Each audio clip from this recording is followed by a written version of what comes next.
What is going on, YouTube and Diablo fans? My name's Andreas, and as always, welcome back to Mana and Motherboards.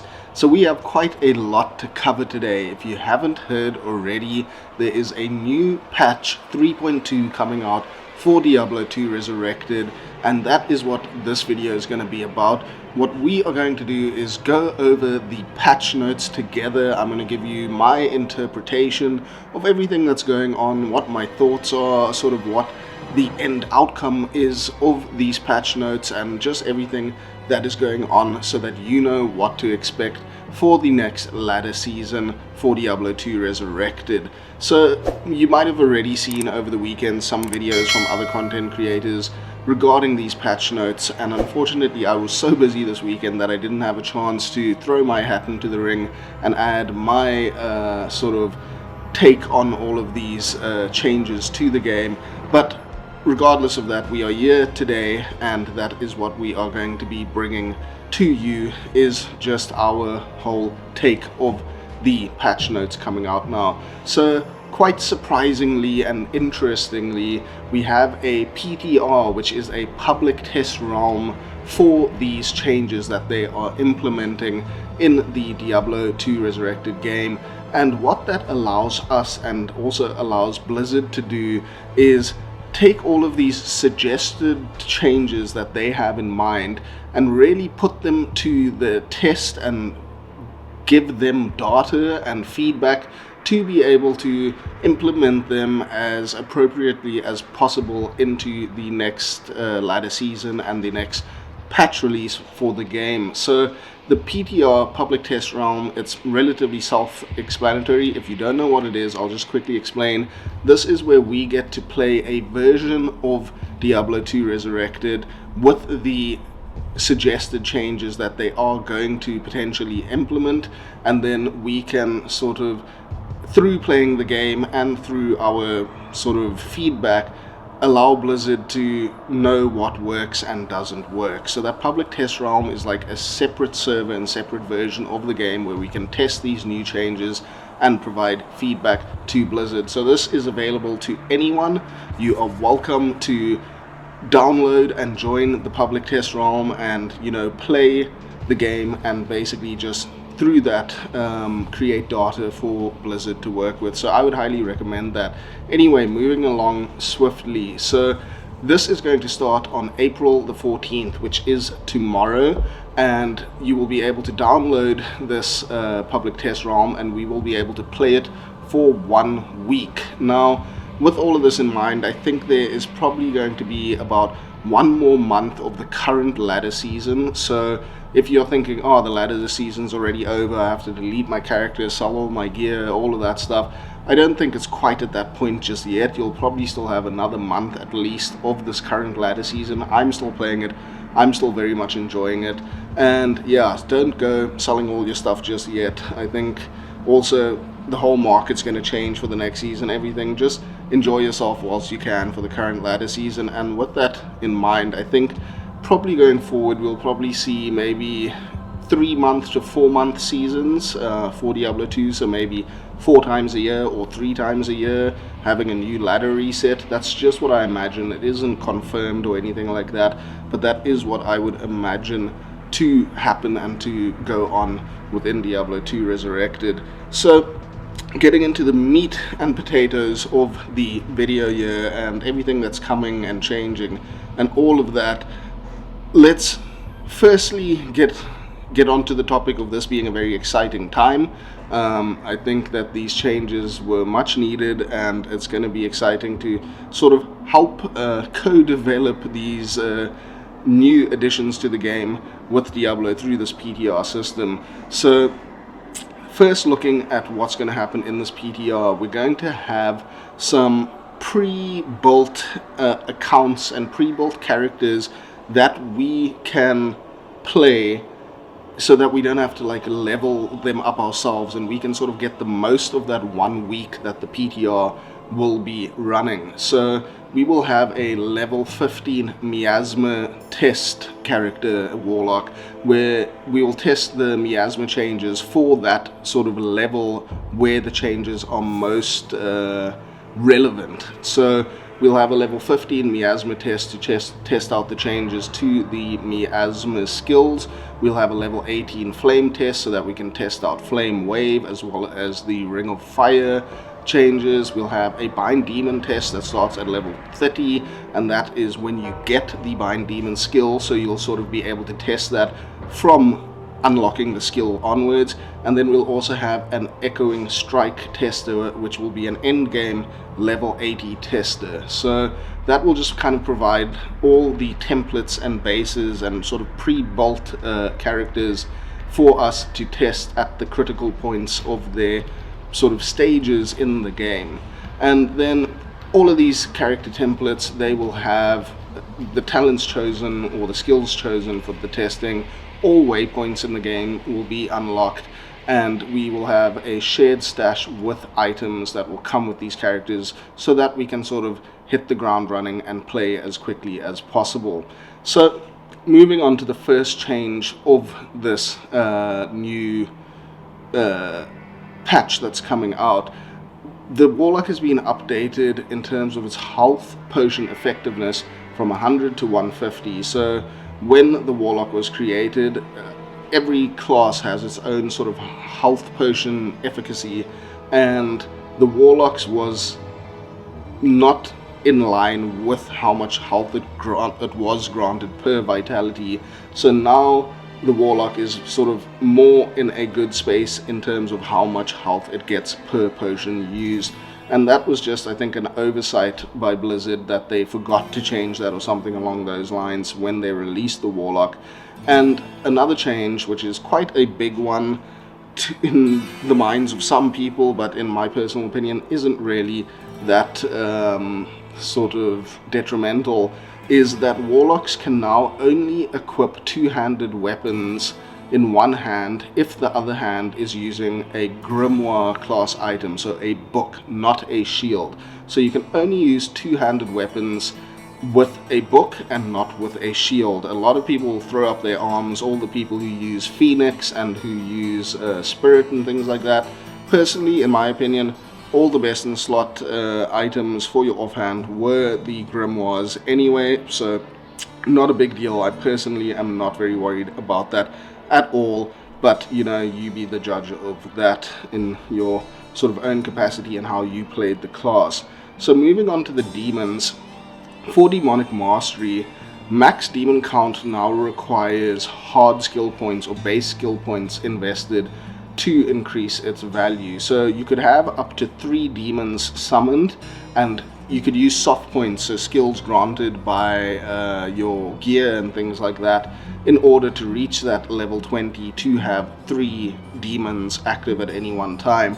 So now you need hard points, and personally I think this is a very good change, and it sort of turns these 1-point wonders into more thought out, like pre-planned investments. So it just gets you thinking a bit more on how you build your character. Then for Summon Goatman, attack speed bonuses granted by skills are capped to 50%. Not a massive change here, sort of just a minor thing that they have done. So for Blood Oath here, this was a massive skill in terms of your survivability and a defensive skill in giving you just sort of an unkillable nature as a Warlock. So for Blood Oath, the damage transfer stat is capped at 50%. So this is a bit confusing, because on the one hand, the tooltip for the skill would say that you could get up to like 95 or 99% of damage that you were taken transferred to your bound demon.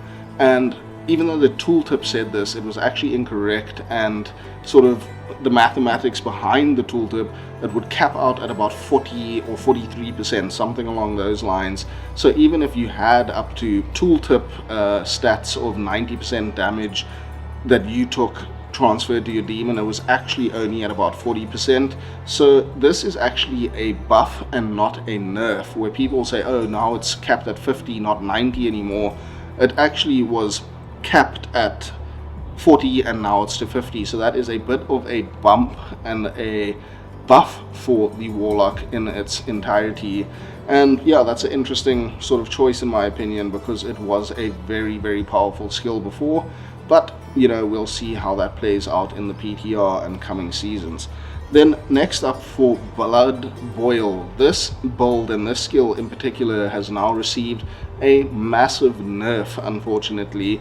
I thought this skill and build was in quite a good place before, but now its area of effect and its range has been greatly reduced, and it has these level thresholds to reach range increases, where now up to level 4 you get 2 yards, up to level 9 you get 3 yards, and then up to level 10 plus you get 4 yards, compared to what I think before was about 25 yard area of effect. It is now 4 yards, so the area that you will be dealing your damage on the screen is greatly decreased, about probably 5 times smaller or more than what it used to be. So you don't get this massive AoE clear that you used to with Blood Boil, so it's almost more of a single target or very close melee range skill now, which I think is a massive nerf to the skill, and whether that was necessary or not, I'm not quite sure. Personally, I think this was a bit harsh on this skill in particular.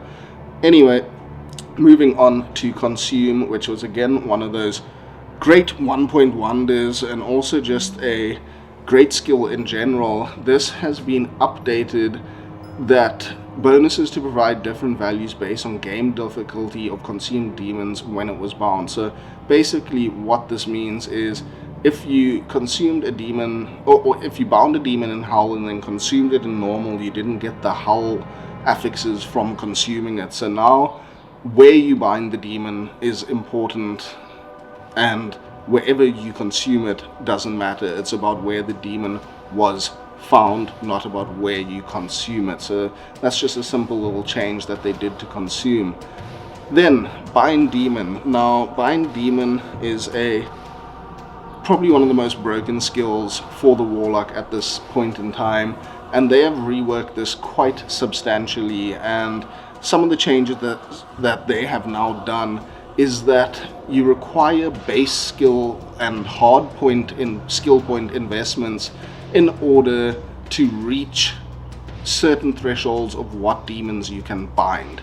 So before, you could put 1 point into Bind Demon, bind any demon in the game that was within the range of demons you could bind, and it was just a massive 1-point wonder. Now you need 10 hard points in order to bind a champion demon. So that those are those packs of champions where there's like either 2 or 4 of them with the blue text. They are magic monsters basically. Then with 15 hard points investment, you can now bind a unique monster. So that's any monster that's, you know, got its, how do I put this, any unique text monster. So ones that come with all their special affixes and have their own little retinue mob with them.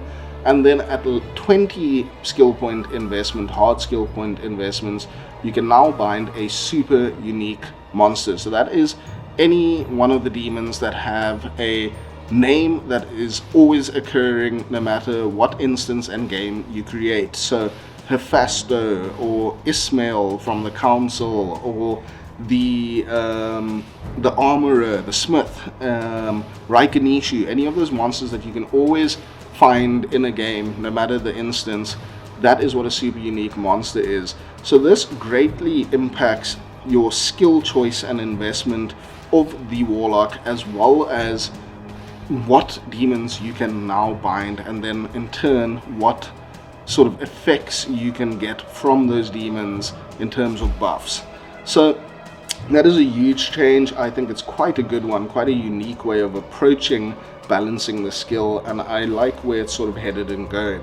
So the synergies for the chance to bind demon, which is Death Mark, is reduced from 1% to 0.5%. Not a huge change there, but it definitely affects how easy it is to bind a demon.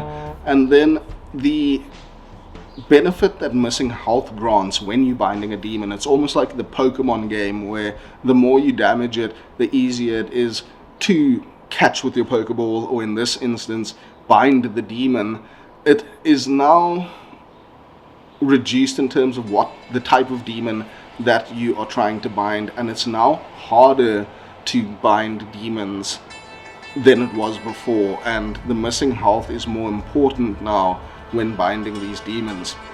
So another big change is introducing the max health cap for the demons that you bind, and this is based on the different demons that there are. And before, you could basically bind a player's 8 demon that would have a massive health pool and would be virtually unkillable, and now these demons have a cap of their max life where you can't just get these crazy overpowered unkillable demons. So you will have to buff their health through your skills and your skill point investment into your demonic skill tree. So that is a massive change in terms of having these unkillable, invulnerable demons.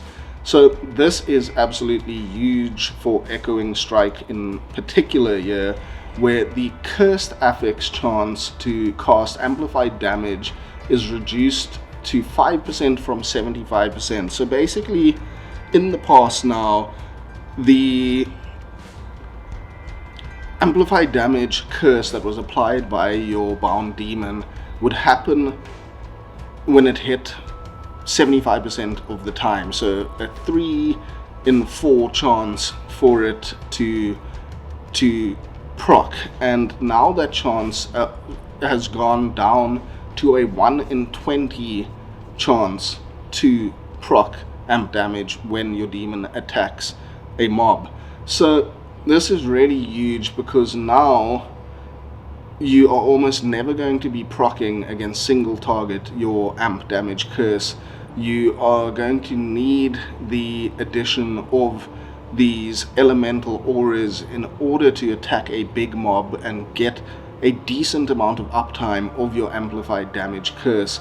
So just that chance to proc from 75% to 5% is an absolutely game changing or sort of skill changing debuff or nerf that they have applied now to this, and a really interesting one, and in my opinion quite a good way that they went about it, because now you can't just get any cursed demon and instantly double your damage. You know, you have to think very carefully about what monster you choose to bind, and especially with these other sort of aspects of the skills going on, like what demons you can bind, everything becomes a lot more complicated in order to proc off your amplified damage. So I like what they are doing here in order to balance the Echoing Strike build and the class in general. So also now for the bind demon skill, the mana cost is reduced to 9 per second, because it is more difficult to now bind a demon and channel your bound demon skill. They have reduced the cost so that you don't just use all your mana and never end up binding a demon. So probably one of the biggest parts of the bound demon changes here, and this is alongside that cursed affix change that they have applied. So now they have removed the Conviction Aura, Holy Fire Aura, Holy Lightning, Blessed Aim, and Might auras from the possible pool of auras that your level 20 bound demon, or at least soft point level 20 bound demon skill would be able to apply. So basically you can't apply any of these auras from having a level 20 bound demon where you get the free aura enchanted affix.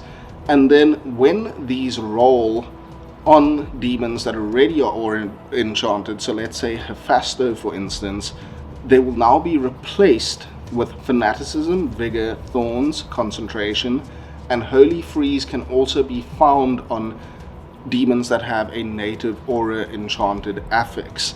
So it's very interesting here. We still have Fanaticism, which is great. Vigor and Thorns and Concentration are new for demons that we can now bind, and I believe Concentration is, I'm not sure if you could bind a demon with Concentration before, but I personally haven't seen one that you were able to bind before. Anyway, Vigor and Thorns and Concentration sort of shake up the meta and how you might think of building your character and sort of how you influence your build through these changes. So again, you can now get a Holy Freeze Aura Enchanted Demon with amp damage, but you will need to have a certain amount of points. I believe it's 15 into Bind Demon in order to get this. So no longer can you go on a playthrough of the game and get an amp damage Holy Freeze Aura Demon and max out your synergies for Echoing Strike and all of that. So there's going to be a lot more tactical thought and sort of like theory crafting and thinking about the meta on how you build your character, and not just being able to have all your cake and eat it at once. So that is a huge change to Bind Demon, and I think it's very interesting because it shifts the meta by replacing these auras that you were able to get, how you get these auras, how you can sort of combine them with amplify damage, and it just puts a lot more nuance and thought into the process of building your character, which I very much enjoy about the game and like. And I'm glad that the way that they have chosen to alter the skill and bring its balance more in line has been one that promotes more thought into your build. So that's a very good sort of change in my opinion there. So moving on from the demon skill tree, we now look at the chaos skill tree, and the first thing that they have changed now is having a delay for Miasma Bolt before the cloud missile spawns. And this basically means that before your Miasma cloud damage goes off, there will be a delay, and you will now also not get that bug where there was double ticks of damage going on. And that sort of led to Miasma Bolt being a little bit overpowered in its current state, and this will sort of bring back the balance and align it. And the cloud damage has also been reduced by 50%, and it just brings the sort of overpowered nature of Miasma Bolt in line for these bugs that were occurring. So moving on to possibly again one of the biggest changes to the Warlock as a whole, and to certain builds in particular, is the changes that they have done to Sigil Lethargy. So they have removed the damage taken stat, and basically on the skill where it said damage taken 20%, you know, at level 1 or whatever it is, this could go up to I think like 30% or something along those lines. And this would say damage taken, but what it meant was minus to your enemy's physical resistance. So it was basically negative PDR in the skill to your enemies, and this could mean anything from a 30% damage buff up to a 4 times damage buff for your character. So now removing that means you can't firstly break physical immunities with the skill anymore, but you also can't boost your physical damage by such a huge percentage and margin. So this has greatly reduced the damage that you were able to output using Sigil Lethargy as a buff, or a buff to you, a debuff to your enemy, whichever way you sort of want to cut it or do it. So that is a really big change, and the skill is much more about crowd control now, as well as giving you attack rating, which we'll get into a little bit more later. But it is a huge nerf to the Warlock class in general, and this is a very big change that we'll have a look at a little bit more as we go on in the video here. So then next is looking at Ring of Fire, which they now say that the damage has been reduced to be more similar to Frost Nova damage. So where the skill used to shine was in early game, it would absolutely, from level 6 to like level 20 basically, you would just be annihilating everything with Ring of Fire, and it was very much overpowered. I did suggest in my video going over what I would change in Diablo 2 Resurrected, and the Warlock in particular, was to bring down the damage of Ring of Fire, but bringing it down to Frost Nova damage basically kills the skill and makes it a crowd control skill, because it does provide that sort of knockback effect that it has, which is a powerful crowd control skill, but now it does basically no damage, so it's almost like a Frost Nova, so it's almost not usable in my opinion. So I didn't want them to kill the skill completely. I just wanted them to reduce the damage a little bit, but hey, look, now we have a dead skill, because one of the reasons this is dead is Ring of Fire was never really used in the end game. You would only use Flame Wave and Apocalypse. You never use Ring of Fire in the end game, so now it's useless in the early game and the end game, where it used to have a very powerful effect in the early game. So I'm not sure about that change, not very good in my opinion.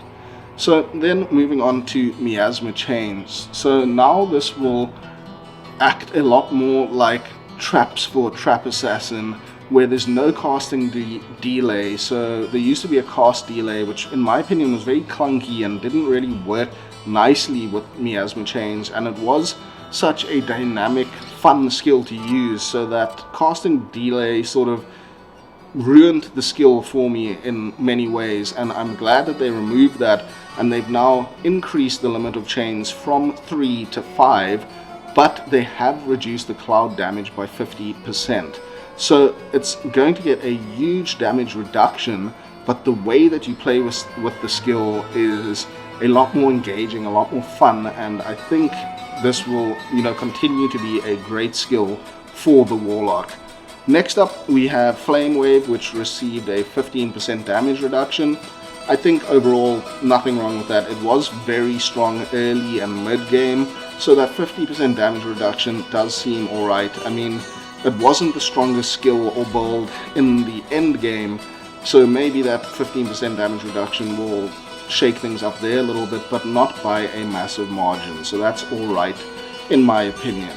So, yeah, we have a big one, and it might not immediately seem like a big one, but I'll just explain a little bit why it is.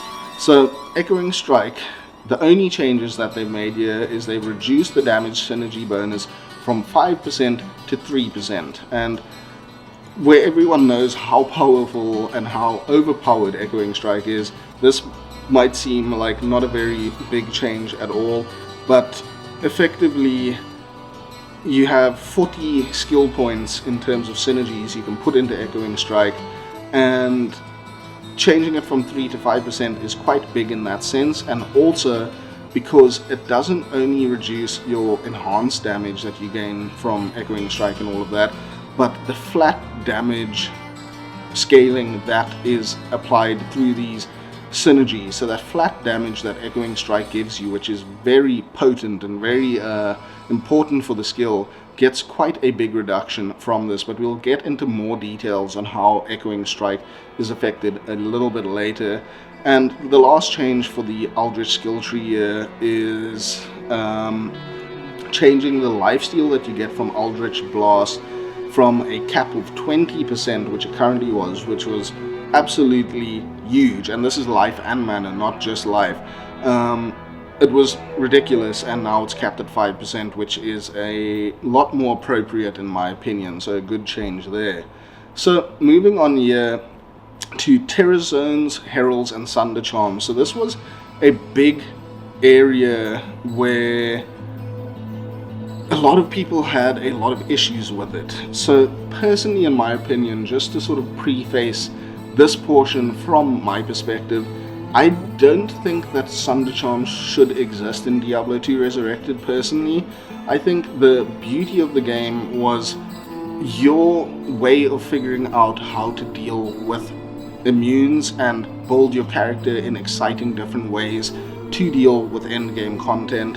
And I feel like Sundered Charms just cheesed that whole portion and aspect of the game, and it made the game way too easy, especially in the pre-reign of the Warlock, when Sundered Charms would just rain from the sky in Terror Zones basically. You'd find so many that getting a Sundered Charm was not difficult at all, and now in the current state of the game, Sundered Charms were extremely difficult to find. And like I mentioned, I didn't personally like Sundered Charms being in the game, so when they made it extremely difficult to find them, I thought, look, at least that is a bit of a compromise, that they are extremely rare and difficult. But now, reading through these changes, we will sort of be in a whole new meta, so let's dive into that quickly. So the Colossal Ancient statues can now drop from non-terrorized act bosses. I think that's maybe going a bit too far in one direction. What wasn't good in the game is that you had sort of timed play and specific time periods you had to play in order to get these statues from terrorized act bosses, which was quite annoying. Like, if Baal was up or Andariel or Duriel, you'd have to farm those areas if you wanted your statue, where now you can just farm any of those bosses like you normally would in Chaos runs, Andariel runs, Mephisto runs, anything like that, and you can acquire these statues. I think maybe, I don't know where there's a nice middle ground between non-terrorized and terrorized for the farming of these statues, but now they've just made it a whole lot easier, and I think there will be a flood of statues in the upcoming ladder season. Then next up, the chance to drop Wallstone shards is no longer modified by players count, so that is sort of more even between single player and multiplayer games now.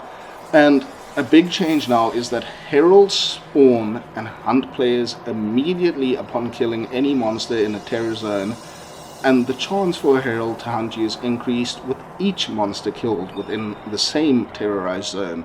So this is huge compared to the RNG aspect before, where you would have to kill monsters with this chance to gain the ire of a Herald.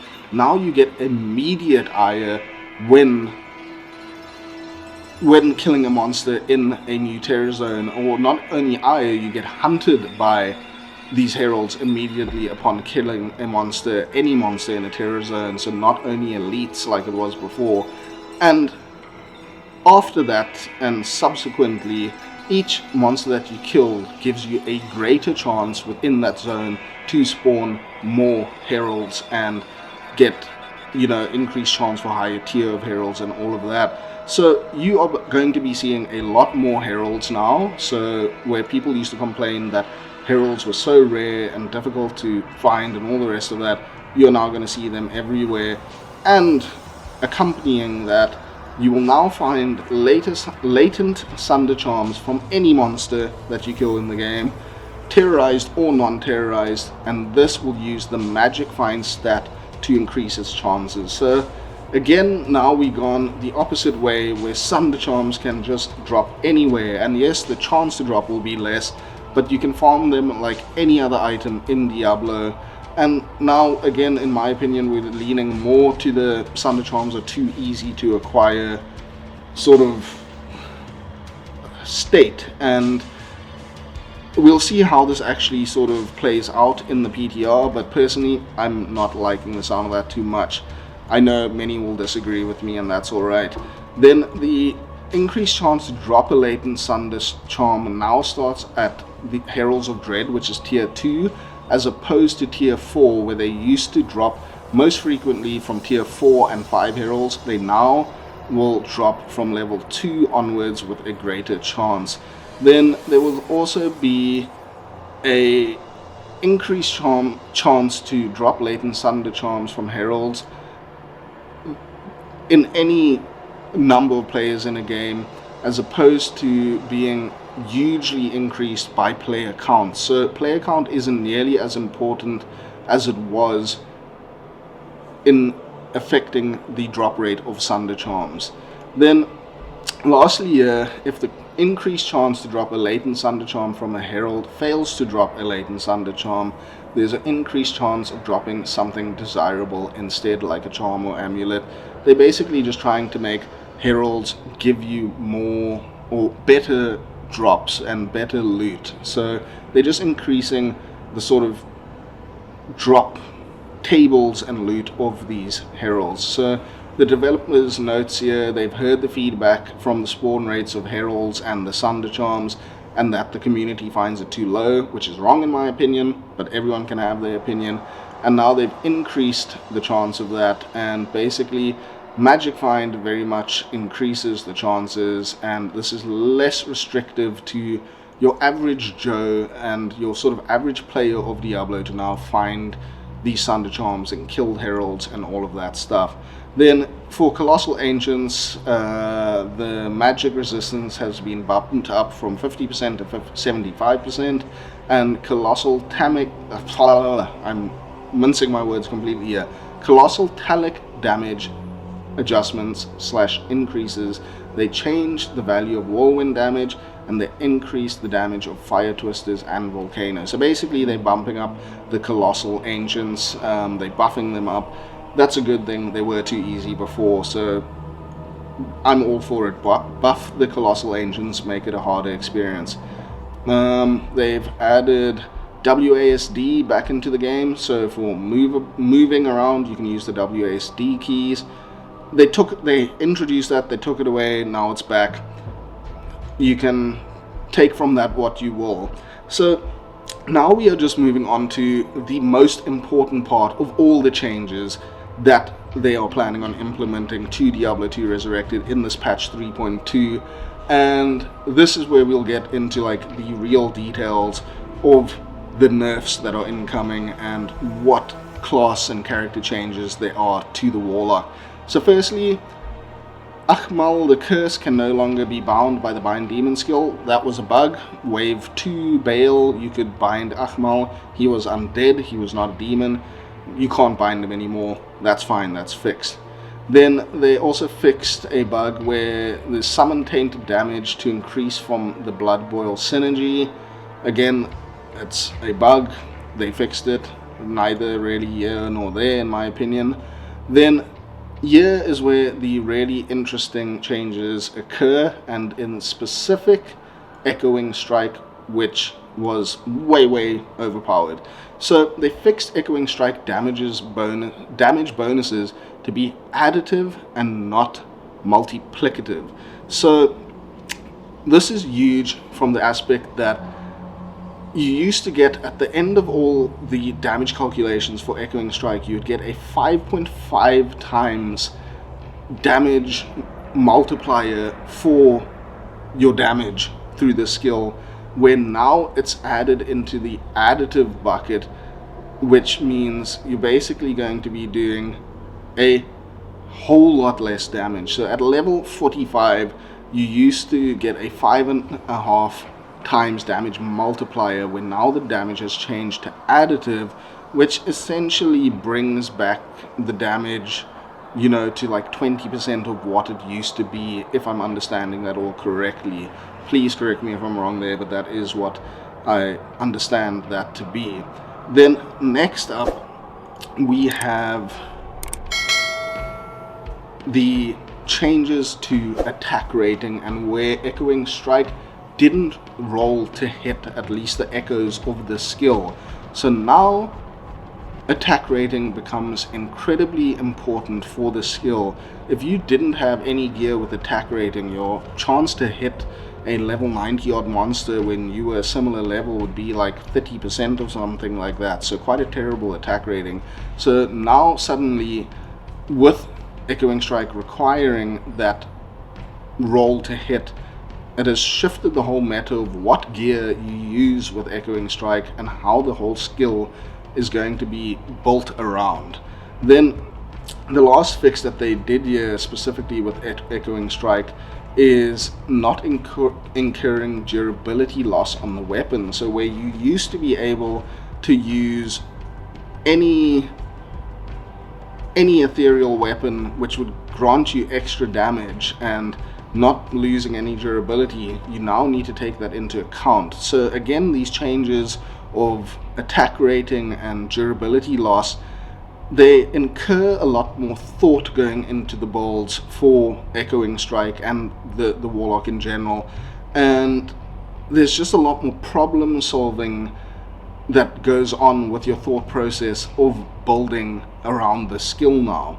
So it's changing a lot of how this whole skill interacts with the game, with these bugs that used to occur, and that is one of the reasons that Echoing Strike was so overpowered, was it was broken. And it was mentioned many times by myself as well as many other people in the community that this was a broken skill, and now all of these bug fixes are bringing it back to what it was supposed to be. So again, like the damage bonuses being multiplicative versus that enhanced damage bucket that it used to be, the offhand bucket, is now a huge change to your damage as well. And then quickly moving on from Echoing Strike to your miasma bug fixes. So there's a fix now where miasma bolt no longer double ticks. Again, that was making it overpowered. They are now bringing it back to what it was supposed to be.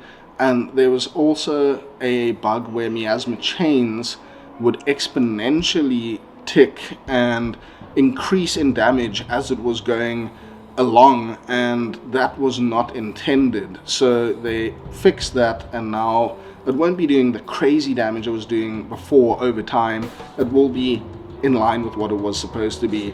They also fixed the problem where miasma chain clouds, they didn't respect the next hit delay that they were supposed to, that was generated by the same chain. So you're not going to get that like sort of speed of ticks that you used to. There will be a next hit delay incurred that now the skill has to respect.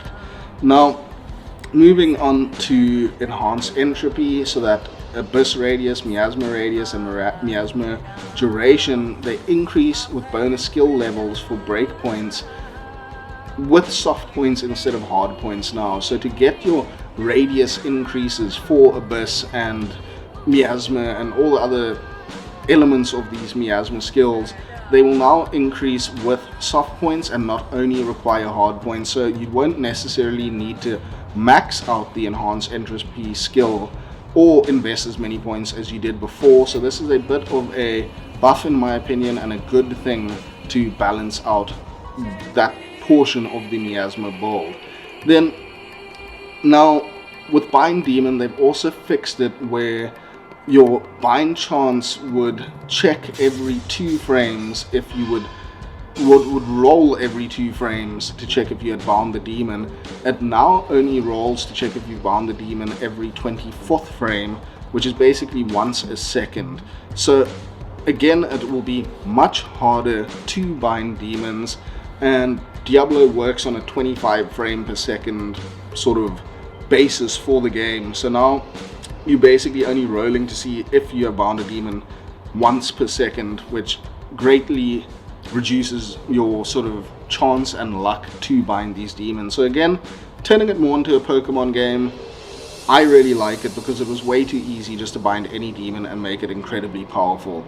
Then the last fix of bugs that they have done here, or last bug fix they have done, is fixed where Western Wall Shards were incredibly hard to find, and they are now more in line with the other Wallstone Shards to find. So they just balance out the drop chance for that. So it's just taking everything into a nutshell and focusing a little bit on Echoing Strike in particular now.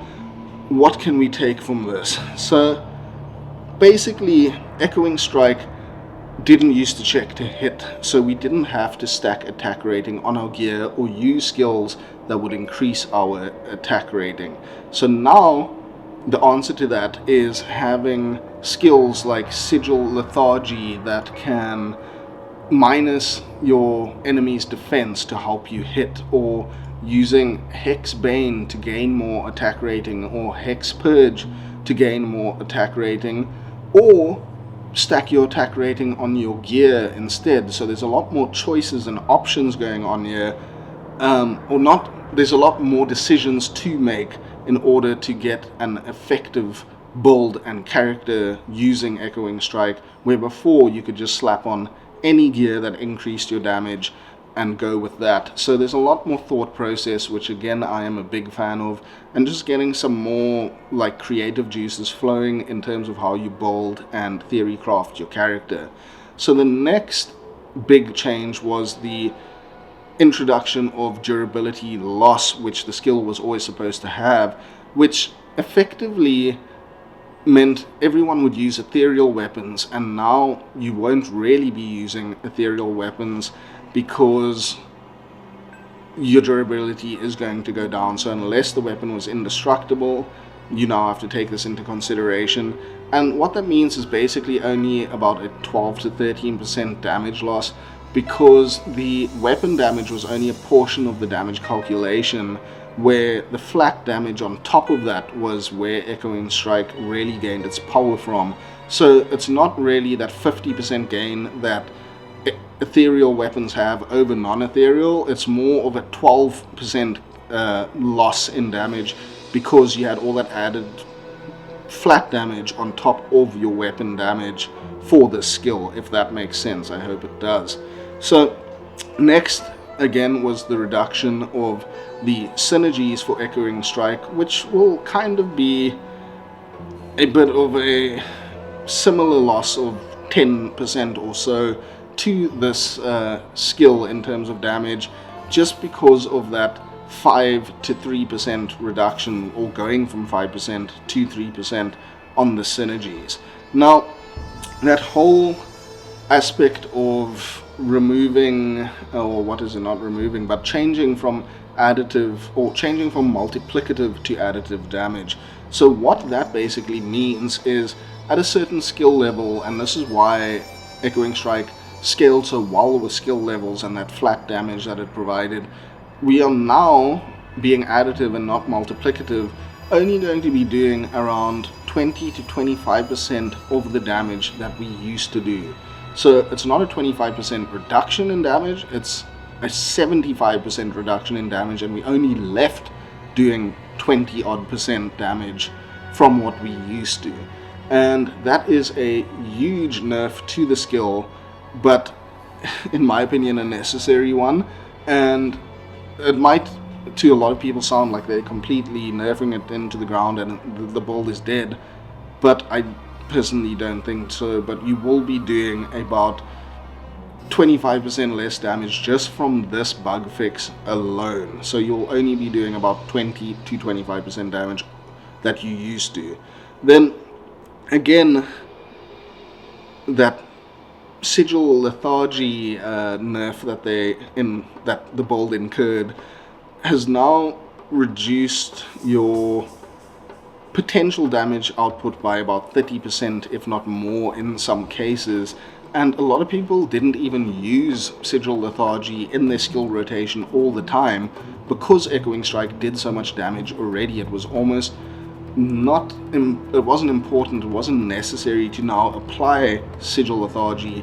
And now, even though it doesn't have that damage buff that it used to provide, we are going to need to use it more, and use it all the time within our skill rotation, because we need that attack rating now for the skill and build. So that's a huge change just with sigil lethargy, and you need to get used to adding that into your skill rotation now. So next up is just looking at Bound Demon and how that sort of affects the build. You will now need at least 15 points, hard points, into Bound Demon in order to get your Holy Freeze and Cursed, and this will probably be your most sought after combination for this build. But again, now you're going to have to think so much more about where you put your skills into your remaining skills after maxing out Echoing Strike and its synergy. So do you go more into Demon Mastery? Do you go more into Bound Demon? Do you go more into Blood Boil? It also takes out that whole element of just binding any demon you want during your playthrough and getting the affixes and auras and curses that you want. There's so much more involvement and nuance to the whole mechanics of this character and the Echoing Strike build in particular. So taking all of these changes into account, and just having a look at the Warlock in general now, or not the Warlock in general, Echoing Strike in general, it all boils down to, in particular, I watched a video from Macrobioboi, who really does a fantastic job of getting all the mathematics right and the calculations of how these changes affect the damage of the Warlock. And basically, to boil it all down and give you a figure at the end of this, you're now going to be doing about 12.5-13% of the damage that you used to. So you're going to be doing 1/10 of the damage that Echoing Strike used to do. And lots of people will sort of immediately feel gutted by that, and that now the build is trash, it's in the toilet, nothing can be done. But a big important factor to realize with all of these changes is you were killing things, you were overkilling things by a factor of almost 10 times in the current state of the game. Now you probably will still close to one-shot enemies at 1/10 the damage you used to do, but you're just not doing that extra overkill damage that doesn't do anything for you anyway. And this was a point I was trying to drive home so many times when talking about Obsession as a best in slot weapon for Echoing Strike Warlock in the current state of the game. You were doing such high amounts of overkill damage that using a weapon that gave you better stats in general and more useful quality of life stats and defensive stats was better than just piling on damage that didn't do anything more for the build. So that is why I think the Warlock is still going to be in a fantastic place. It's still going to be overpowered. Well, not overpowered, it's still going to be very powerful. And I think all of these changes balance it out so well and are quite well thought out. And I think it's really going to be in a good position. So yes, you might only do 1/10 of the damage that you used to, but I think 1/10 of the damage is more than enough to be almost as effective and efficient as it was right now. Maybe not on bosses or T5 Heralds or things like that, but in general, I think the Warlock is still going to be in a good place, and I think that's sort of like a good thing to wrap this video up on. Another thing is that people say now they can't use shields like Phoenix and Spirit and that. If you look at what people were actually using, and I mean myself, I personally suggested, they were all books anyway, so I also don't think that that issue has been addressed, solved and sorted out by implementing this only grimoires and two-handed weapons mechanic. I think that is still a broken mechanic that you can use offhand with a full power two-handed weapon. But either way, we'll see what changes with that in the future. The Warlock is still in a fantastic place. I think that all of these changes just make sure that the game's sort of ethos, atmosphere, all the things that make Diablo 2 Resurrected and Diablo 2 one of the best ARPGs, if not the best ever made, it just keeps all of those values in line. The Warlock was broken, the Warlock was way too overpowered, it was just like, it sort of, in my opinion, tarnished the way that Diablo characters were made, Diablo classes were made. It just felt like a bit of a slap in the face. Here's the new character, it dominates everything, everything else is trash now, play the Warlock. That was my thought of it, and I think that taking this critical approach to balancing the Warlock and bringing it more in line is really important, and I'm so excited for where the game is going to go from here now with these changes. And I do think the Warlock is still incredibly fun to play, still incredibly strong, and still has a lot of new life to bring to the Diablo 2 franchise. So I think in ending off, Warlock is still going to be in a great place. I'm looking forward to testing all of these new changes that they are going to be implementing. I hope Blizzard watches these videos and takes this feedback and, you know, does stuff with it, because I think this new sort of developments in the game are really important, and I like that they are taking it seriously, and it's just, everything is in a really good place with the suggested changes in my opinion. I think the big takeaway is no, Echoing Strike is not dead, but there are some substantial nerfs. So I really hope that you enjoyed this video. I'll put down a link to the Macrobioboi video that I think is really fantastic in terms of supplementary information into the mechanics and mathematics of these changes. And I really hope that you consider subscribing to the channel if you enjoyed this, and any likes, shares, views, all that good stuff is always greatly appreciated. Sorry that this video was so long. If you made it to the end, thank you very much, and we'll catch you again really soon for some more Mana and Motherboards. Cheers!